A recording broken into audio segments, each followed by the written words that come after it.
Hey guys, it's Deviler here, again with Spiral Knights. So, more things have changed since the last episode. First of all, if we go to the missions, oh, wrong one, you'll see that I've actually bought Operation Crimson Hammer, and I've done Tier 3, so I have access to the weapons. Totally worth it. It was on sale for the holidays. Actually, it was the October holidays. So, Halloween, it was on sale for 75% off. So, it was a buck 50. I just thought, eh, I don't think I'm going to get a better deal. So, I got it, and it was worth it. The mission itself is a lot of fun. I'll probably be doing a video again on it soon. Actually, I think next video I'm going to go ahead and do that. But this is one of the weapons. This is the Warhammer Elemental. It's a heavy weapon with a bit of a twist. There are technically 3 clicks or attacks to it. There's the first swing, there's a dash, and then there's a second swing. You can remove the dash by, like, shield. I I forgot how exactly you do it. I'm pretty sure it's like there. Ah, there's a way that you can just completely remove the boost. There it is. So, it's complicated, and honestly, it's not really worth it. Then there's the bomb here. Shadow damage. And I'm pretty sure I don't need to explain why that is useful or awesome. So you may wonder, so what are we doing today? You may wonder. This mission, the rotting metropolis.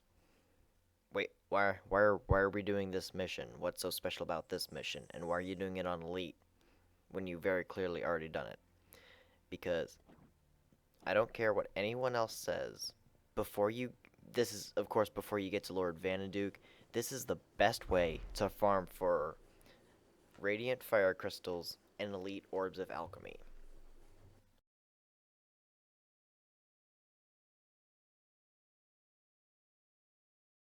You may be wondering again why you would need radiant fire crystals. Well, in order to get, let me just go ahead and show you real quick. In order to get a weapon from 4-star to 5-star, you need to max it out at level 10. Radiant fire crystals are fairly rare. Or, I'm sorry, not radiant, shining. Radiant is 5-star. Shining is 4-star. But still, they are a pain in the butt to get, and you need a lot of them. I'm convinced that these percentages are not right, because it seems like you'll try the 75% chance one 5 times and you'll never get it. And so basically, unless you're really, really lucky and you want to risk it, you basically have to farm out for 30 shining fire crystals to get up 1 level, and in addition to all of that, you still need to actually get it leveled up. And really, it's just a pain. I miss the old system of heat where it would just go up, didn't need to do anything other than collect the heat. So yeah, this is the level. You're going to want to bring Shadow and Elemental. Shadow because of the jellies, and ow, that was a stupid mess up by me. And Elemental because Undead. Yeah, see? Like I said, I don't need to explain why that's awesome. Also, there's this. Nope.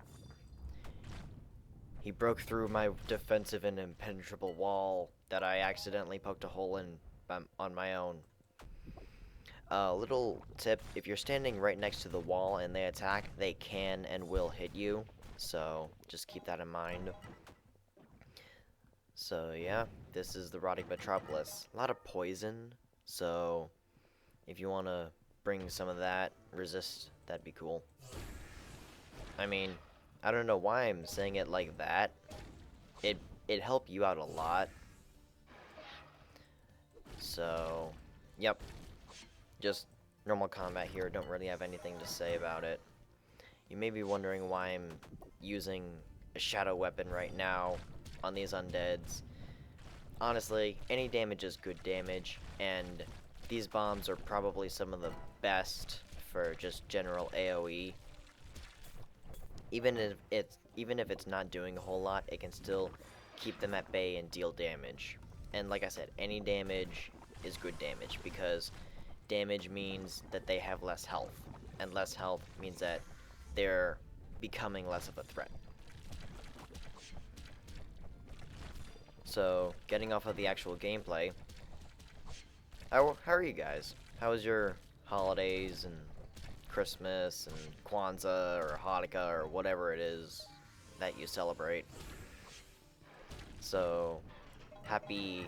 I'm trying to think if I can name them all. Let's see. Happy Kwanzaa, Hanukkah, Christmas. Yeah, that's all I got. I'm sorry if your winter holiday wasn't listed there, but that's really all I know. Christmas, Kwanzaa, and Hanukkah. Speaking of Hanukkah, does anybody else watch Friends? I mean, I'm going to seem old for saying this, but every time I think of Hanukkah, all I can think of is the holiday armadillo. If you have no clue what that is, look it up. It it's hilarious. Yeah. You know, I don't really understand why a lot of people say that live commentary is difficult. I mean, if you're trying to say something specific, I guess that can be kind of distracting, but for me, I just kind of say whatever pops into my mind and just sort of ramble while I'm playing the game. I never, I haven't, I never really found it all that hard to multitask like this.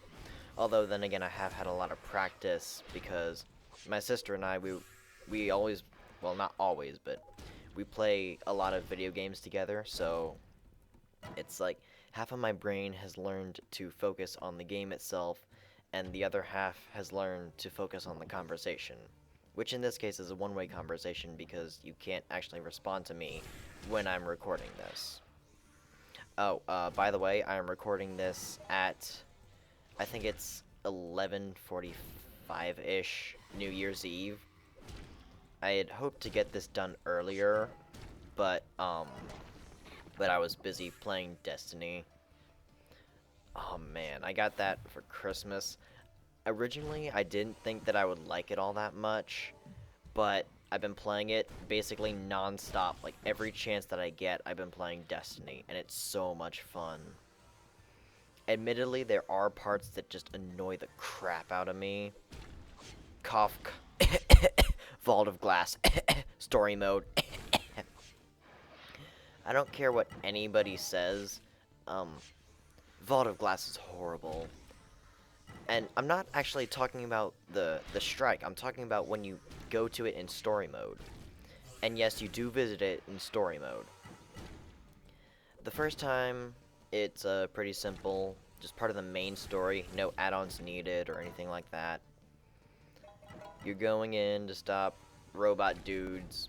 For those who don't know all the Destiny terms, I'm just gonna say robot dudes and stuff like that. But basically, you need to go in to this place to stop a bunch of robot dudes from being evil and to learn their base so you can stop them. And, yeah, you go in there and you find a bunch of enemies.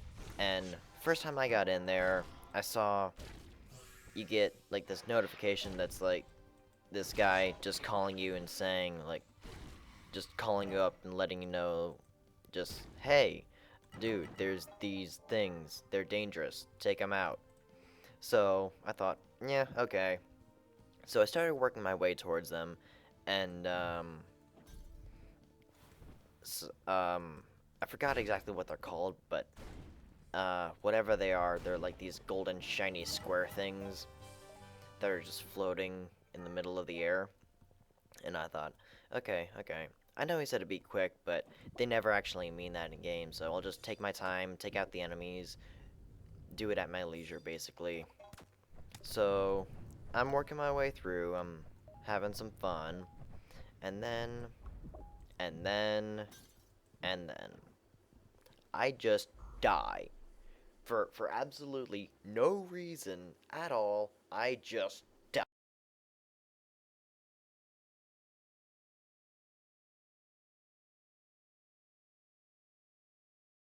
To a checkpoint, which means you gotta kill all the enemies all over again, and it makes things even more annoying. But, so I did that, and I got back to where I was, and then I just died for no reason again. And then one time, I think this was like the fourth time, I looked, and right before I died, I saw this thing. It was like the Eye of the Oracle or something like that. One of those like status effects on the side of your screen. And then after 3 seconds, I died. So basically, what you have to do is you have to take out as many enemies as you can before you trigger the dialogue, because the dialogue spawns in the enemies, and those things are the biggest pain ever, because they're like these golden square things, and my first thought was, okay, well, if they can't see me, then they can't kill me, right? Try that, didn't work. Apparently, you just need to kill them very quickly, or they will just instant kill you, which is... It... It'd be like if I was just running through, and if I was just, like, running through a room full of enemies in this, and then in the middle there were just these I don't know. There were just these things that would instant kill me if I didn't take them out quickly, no matter where I was in the level, and that's basically what it was. And I feel like with that and with some of the Taken King stuff, the Bungie officials just basically said, "Hey, you know what? Let's forget about good level design and let's just be a bunch of jerks." Yeah, the people will love that. And I mean, the game is still a lot of fun. It's just there are those moments where you want to go back in time. Actually, not even go back in time. You want to go to Bungie, just find the people who designed those things, and you just want to slap them in the face and then shake them and basically just say, "Why? What were you thinking? Why did you think that this would be fun?" And you may be thinking that, you may just say like, "Oh, it's not that bad. It's hard. It's difficulty. It's what should be. It makes things harder." No. Yes and no. There are there are two ways to make things difficult. You can do it intelligently, and I use that term. Uh, think of it like a Mario Maker level. You can either make clever design, and you can actually make clever design and a good level but still make it difficult, or you can just throw crap at the screen and invisible blocks everywhere, and basically think Ross's levels from Mario Maker. Ross's levels are full of BS. I don't actually have a Wii U, so I've never actually played Mario Maker, but I have seen it. It is horrifying. Again, one of those things where you just want to say, "What were you thinking?" But anyway, getting off of all of that, yeah, Vault of Glass, no. I'm never ever going back there for any reason except for maybe... Dude, I'm getting so lucky with this. I just got 3 Mecha Knight kits, and I think I'm about halfway done. No, oh, no. Oh, that's bad. Actually, I'm gonna go ahead and explain this. Those totems. You see this ring? If a zombie dies within that ring, they'll just be revived. You may think, Oh, dude, that's awesome. I can just farm them. No, you do not get any sort of benefits out of the second time you kill them. So, just what you generally want to do is what you saw me doing earlier. If you can move the totems, you want to stack them. You want to make them overlap so that you have as much area as possible to fight in without without needing to worry about the zombies coming back. But here, unless I want damage, I can't get to them. So basically, you just have to try and keep them away from from the totems, like I'm doing here. You may wonder why I'm not always doing the full combo, because the full combo leaves you wide open. Like there's so much recovery lag for the third hit. It's usually better to just hit and boost, unless you know that your hit will kill them, your third hit, which it usually won't. Like I said, easy to grasp the concept of and learn, but very, very difficult to master. The rotting metropolis. There are a couple different. It's kind of like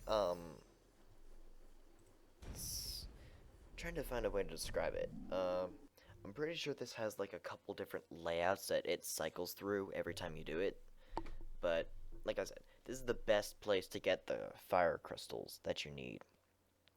And you do need them because in order to get something from level 4 to 4 star to 5 star, you need to have it level 10.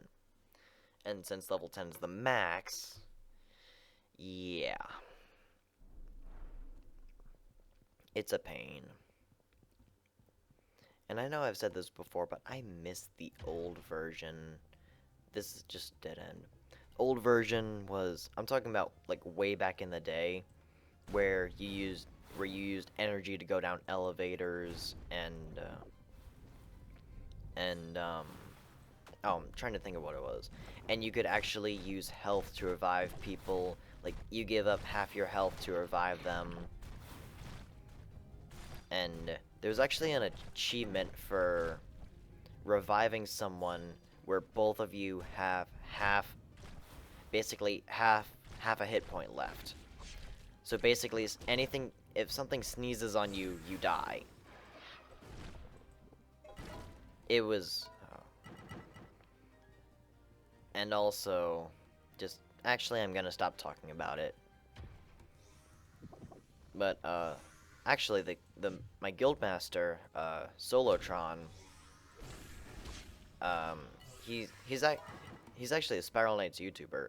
The funny thing was, I had a friend and on the game, and I was looking for guilds, and I just asked him, and I tried a couple other guilds, but it wasn't really working all that well. So I basically just asked him, "Hey, can I be in your guild?" And he said, "I don't know, let me see." And then he said, "Yeah, sure. All right, you're in." Basically. And it was weird because like the first few days, actually not the first few days, for about a month I want to say, I was logging on and I kept seeing the message of the day, blah blah blah blah blah blah blah, solo. And I thought, "Oh, that's cool." And then one day I saw like this person has accepted Solotron's invite to join the guild. And I thought, wait a second, Solotron, where do I know that name? Where do I know that name? And then I just realized it. It was like, oh my god, this is the YouTuber Solotron. Oh my god, oh my god, oh my god, oh my god, oh my god. But sadly, I believe he's officially retiring from Spiral Knights today. I had kind of hoped to catch him and basically ask for a collab because that would be awesome. Just to say that I'd done a collab with someone like that before, and it would be really cool. Yeah, I might see if I can get a hold of him outside of Spiral Knights just to see if that can actually happen, but I don't know. I'm a bit of a procrastinator, so actually not a bit. Not a bit of a procrastinator. I don't really like waiting, but at the same time, see, for me, I'm kind of bipolar on that because half the time I'm like, I don't want to do it right now. I'll just do it later. And then the other half, I'm like, I don't want to do this later. Let me go ahead and do it now. It, like I said, I'm basically bipolar on that. So, yeah, if you saw what I did to those totems there, that's what I was talking about earlier. It, I'm not going to say it's weird, but it's kind of funny because only these guys are affected by it. Only these zombie guys are affected by it. I mean, it makes sense, but still. No other enemies are revived by it. Just the zombie guys. I'm gonna go ahead and do that. I already went over poison, so... Oh, lag spike, lag spike. Crap. Blah. Swear, sometimes I hate this game. I mean, I still love it, but I hate it. Kinda like Destiny. Stupid Vault of Glass. Yeah, I don't know if I'm ever going to do that raid, just because of how horrible it was in story mode. Can't imagine it being much better in non-story mode. But, yeah. I say but and yeah a lot. I'm weird. Yeah. Oh, that could have been bad. That could have been very bad. I'm just gonna go ahead and throw everything I got at this guy. Freeze you, and then deal with you. Generally, the shields are better than the vials, because the shields can hit multiple times, and while they won't always deal the status effect like the vials will, they will give you more overall damage.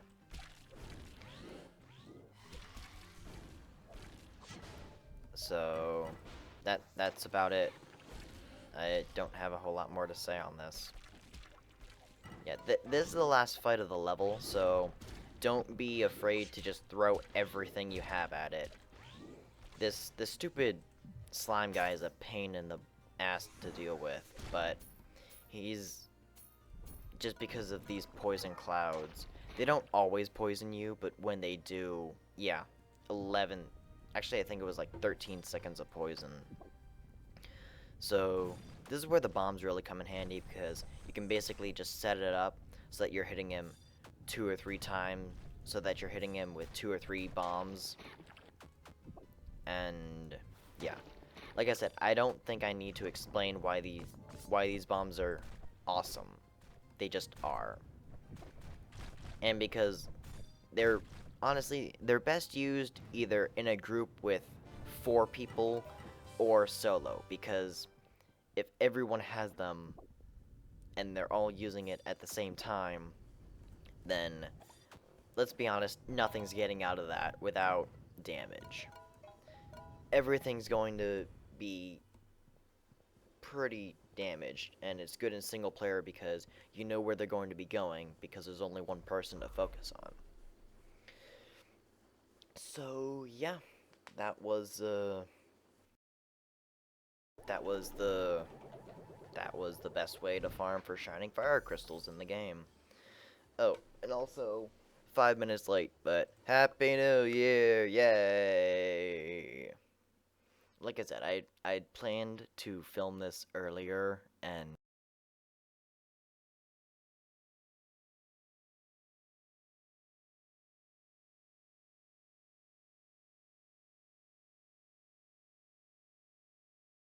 Jamie, woo!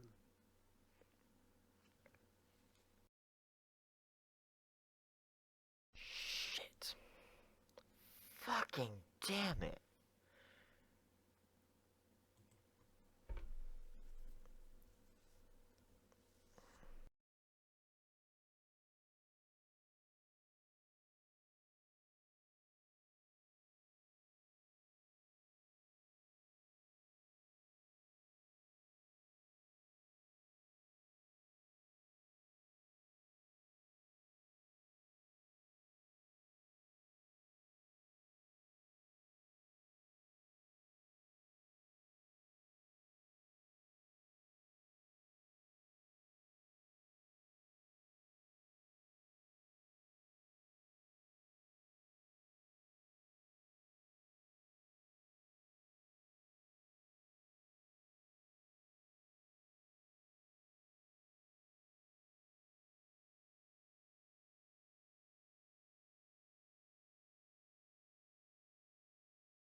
like I said, that is the best. I don't care what anyone else says. When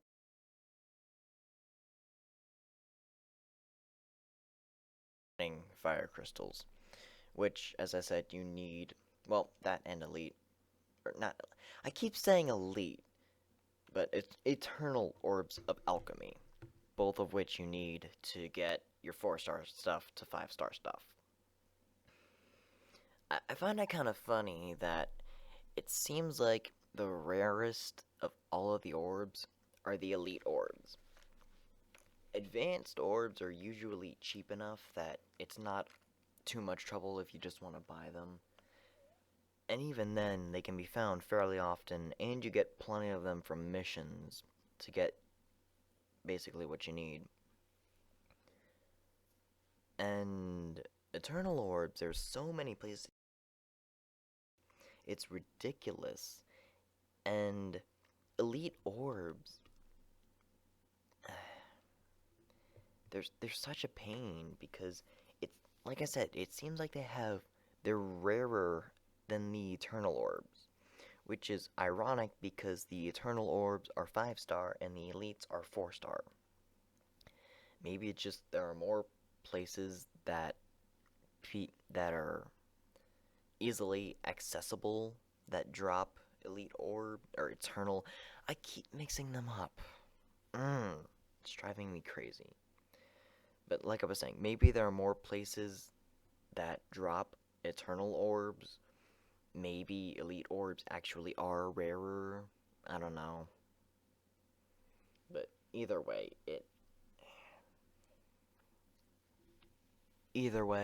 this section that I'm at right now, the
I swear, Spiral Knights does not want me to do videos on it because it seems like that that's the third time that it's crashed on me. The first time it was like right before I started my recording, or like right after I started the recording, so it wasn't that big of a deal. I just decided, let's restart. Then it crashed twice after the mission while I was trying to load in, and uh, I swear, this game does not want me to do videos on it. But anyway, like I was saying, this is by far the worst Hall of Heroes that you have to deal with. Because, in addition to having to get all of your stuff up to level 10, in addition to needing Eternal Orbs of Alchemy, which are not very easily accessible at this point, in addition to all of the other stuff that I listed that sucks about this, there's one big thing about 5-star gear that makes me just want to strangle the developers. So as you can see here, 2-star recipe, 1000, nah, not that bad. 3-star recipe, 4000, still not all that bad. Actually, these two are probably the best deals. Then it jumps up to 10,000. Ooh, that's a little bit pricey. Ooh, that means that the next one, 5-star, is going to be like 15,000, right? Not quite. 25,000 for one recipe. Allow me to repeat that. 25,000 crowns for one recipe. In addition to needing a level 10 4-star item and 3 Eternal Orbs of Alchemy and any other ingredients that you might possibly be missing because, oh, I don't know, you've just started tier 3 and you don't really have access to all that much stuff. And it just, like I said, it makes me want to strangle the developers. Getting on to a more positive note, let's check on Devalori. Yes, that's what I actually named him. I regret nothing. So, yeah, a little orange ghost guy. Let's go ahead and feed him. That item that I'm highlighted over, it's a special reward for beating what's it called? OCH, Operation Crimson Hammer. So I would not recommend feeding it to your sprite. You only get one per run. So actually, it's very, very helpful because it gives you 2 things to check off your list for 5-star, because the item that you make from this is the perfect mask of Cirrus, and it's not all that great in my opinion. I've never actually used it, but for me and what I'm doing, not really all that important or useful. However, it does give you another option because you don't have to have a 4-star version of the mask. You can just make it straight from 5-stars. So all you need are the materials. So that makes 2 things that you can just cross off of your list basically, thanks to OCH, because you get the hammer and the bomb just for beating the mission. So you have to run it 3 times on tier 3 in order to get the perfect mask, in addition to all the other ingredients like Trojan horseshoes and the elite orbs and all, or eternal orbs and all that other stuff. But honestly, for $6, I'd say OCH is worth it. I'm not paid to advertise for it. I really wish I was, because that'd mean that I'd be making money off YouTube, which would mean that I'd be closer to the levels of Pro Jared and Markiplier and all those people. But I'm not, sadly. What is it? Yeah. Alright. Well, I think I'm gonna go ahead and cut it for now. Just, like, end it here. Yeah, see? Solotron. On YouTube, he goes by Surginxable, but... Eh. Like I said, Um... I might end up messaging him on YouTube or something, just to see if he'll come back on and do a collab with me, but... That, right now, that's just like on the drawing board. If you hear big booming in the distance, those are fireworks. The one bad thing about New Year's Eve, people are shooting off fireworks. I've never really gotten into that, but okay, I'm getting off topic. I'm just gonna end it here. So, thanks for washing. Yes, I appreciate you washing your clothes with me. So much appreciation. Thanks for watching. And I will hopefully see you guys in the next episode. Or in the next episode of something else. So yeah. See ya.